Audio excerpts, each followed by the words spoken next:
ভগবান কৃষ্ণ হিন্দু ধর্মের সবচেয়ে প্রিয় আরাধ্য দেবতাদের মধ্যে একজন।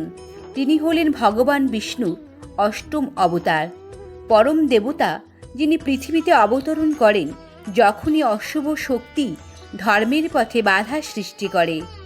আমরা সকলেই ভগবান শ্রীকৃষ্ণের শৈশব এবং দুষ্ট উপায় সম্পর্কে জানি। এছাড়াও ভগবান কৃষ্ণের জীবনে একটি আকর্ষণীয় অংশ রয়েছে যা আমরা অনেকেই জানি না বা সম্পূর্ণরূপে বুঝতে পারি না। আপনি কি জানেন শ্রীকৃষ্ণের কতজন স্ত্রী ছিলেন? মহাভারত, বিষ্ণু পুরাণ এবং হরিবংশ পুরাণ সহ বিভিন্ন হিন্দু ধর্মানুসারে ভগবান শ্রীকৃষ্ণের 16,108টি স্ত্রী ছিলেন। অষ্টভার্যা নামে 8জন স্ত্রী। অষ্ট মানে 8 আর ভার্যা মানে স্ত্রী। বিষ্ণু পুরাণ অনুসারে অষ্টভার্যা 8টি মূলধারার রানী এবং ভগবান কৃষ্ণের প্রিয়তম স্ত্রীদের মধ্যে বর্ণনা করে।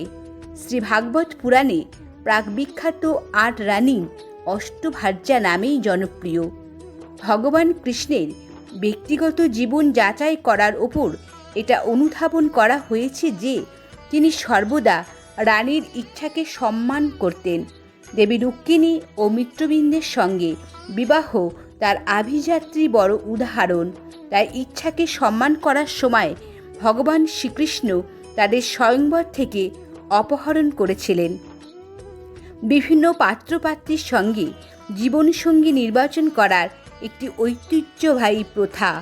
ভগবান কৃষ্ণের মোট 16,108 জন স্ত্রী ছিল। তাদের মধ্যে শুধুমাত্র 8 জনই স্ত্রী ছিলেন যারা সবচেয়ে প্রিয়। একত্রে তাদেরকে অষ্টভার্যা নামেই পরিচিত। ভগবান কৃষ্ণের প্রথম স্ত্রী এবং দেবী লক্ষ্মীর সবথেকে সুন্দর অবতার, যিনি ছিলেন প্রধান রানী এবং এইভাবেই কৃষ্ণের হৃদয়ে সবচেয়ে গুরুত্বপূর্ণ অবস্থানে ছিলেন। রুক্মিণী ছিলেন বিদর্ভের রাজা ভীষ্মের কন্যা। তিনি মরিয়া হয়ে ভগবান কৃষ্ণকে বিয়ে করতে চেয়েছিলেন। অবশেষে পালিয়ে বিয়ে করতে হয় তাদের। পরবর্তীতে তাদের 10টি ছেলে হয়। সত্যভামা পৃথিবী মাতার অবতার। সত্যভামা তিনি ছিলেন সত্রাজিতের কন্যা, যিনি সেই চুরি করা মণির মালিক।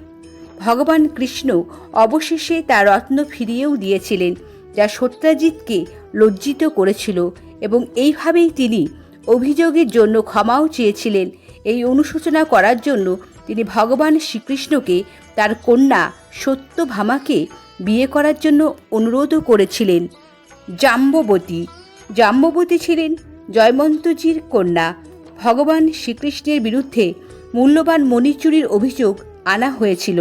সেই অভিযোগকে ভুল প্রমাণ করতে তিনি নিজেই রত্ন খুঁজতে থাকেন। তখন তিনি জানতে পারেন যে লোকটি পূর্বজন্মে এক ভক্ত জাম্বন্তের সাথে ছিল। জাম্বন্ত ভগবান কৃষ্ণকে চিনতে পারেননি এবং ফলস্বরূপ ছদ্মবেশে তার সঙ্গে যুদ্ধও করেছিলেন। ঝগড়ার সময় নিজেকে ভগবান রাম হিসাবে অবতারিত করেছিলেন এবং এই কারণেই জাম্বন্ত সেই মণিকে ফেরতও দিয়েছিলেন এবং একই সময়ে ভগবান কৃষ্ণের সাথে তার মেয়ে জাম্ববতীর আনুষ্ঠানিক বিবাহ ঘোষণা করেছিলেন। কালিন্দী যমুনা নদীর দেবতা। সূর্য দেবতার কন্যা কালিন্দী ভগবান শ্রীকৃষ্ণের চতুর্থ স্ত্রী হিসাবেই খ্যাত। ভগবান কৃষ্ণকে বিয়ে করার ইচ্ছায় তিনি কঠোর তপস্যা করেন। এইভাবে ঈশ্বর তার ইচ্ছা পূরণ করেন এবং যথাযথ বৈবাহিক অনুষ্ঠানের মাধ্যমেই বিয়ে করেন। কালিন্দী থাকতেন খান্ডব নামে এক বনে। এটি সেই একই বন যেখানে ইন্দ্রপ্রস্থকে 5 পাণ্ডব বানানো হয়েছিল। নাগরাজিতা কৌশল্যার রাজকুমারী। তার পঞ্চম সহধর্মিণী ছিলেন নাগরাজিতা, যিনি সত্য নামেও খ্যাত ছিলেন। নাগরাজিতা ছিলেন রাজা নাগরাজিতের কন্যা। নাগরাজিত তার মেয়ের বিবাহের জন্য এমন একটি কঠিন স্বয়ংবর সভার আয়োজন করেছিলেন। তিনি আগে থেকেই জানতেন যে এটি শুধুমাত্র ভগবান কৃষ্ণের দ্বারাই অর্জন করা সম্ভব। স্বয়ংবর জয়ের শর্তটি ছিল অত্যন্ত অদ্ভুত এবং কঠিন। ছিল যে তার সার্বভৌমত্বের 7টি পাগল ষাঁড়ের সাথে যুদ্ধ করতে সক্ষম হবে, সে তার কন্যা সত্যকে বিবাহ করতে সক্ষম হবেন। ভগবান শ্রীকৃষ্ণ তার সেই শর্তটি পূরণ করেন এবং স্বয়ংবর জয় করেন এবং সত্যকে বিয়েও করেন। মিত্রবৃন্দ, উজ্জয়িনীর রাজকুমারী ভগবান কৃষ্ণ ও মিত্রবৃন্দকে বিয়ে করেছিলেন, যিনি তার ষষ্ঠ স্ত্রী নামে খ্যাত। উজ্জয়িনীর বিশিষ্ট রাজাদের বোন বিন্দ ও অনুবিন্দ দুজনেই দুর্যোধনের অনুসারী ছিলেন। স্বয়ংবরে তার বিয়ের অনুষ্ঠানের আয়োজন করেছিল। তিনি ভগবান কৃষ্ণকে তার স্বামী হিসাবে বেছে নিতে চেয়েছিলেন, কিন্তু বিন্দ ও অনুবিন্দ তার বোনকে তা করতে দেননি। তারপর তিনি সেখানে ভগবান শ্রীকৃষ্ণ এসে স্বয়ংবর থেকে মিত্রবৃন্দকে বন্দী করেন। ভদ্রা, কেকেয়ার রাজকন্যা ভদ্রা হলেন ভগবান কৃষ্ণের সপ্তম স্ত্রী, যিনি ছিলেন রাজা দৃষ্টকেতু এবং তার স্ত্রী সৌতকীর্তির কন্যা।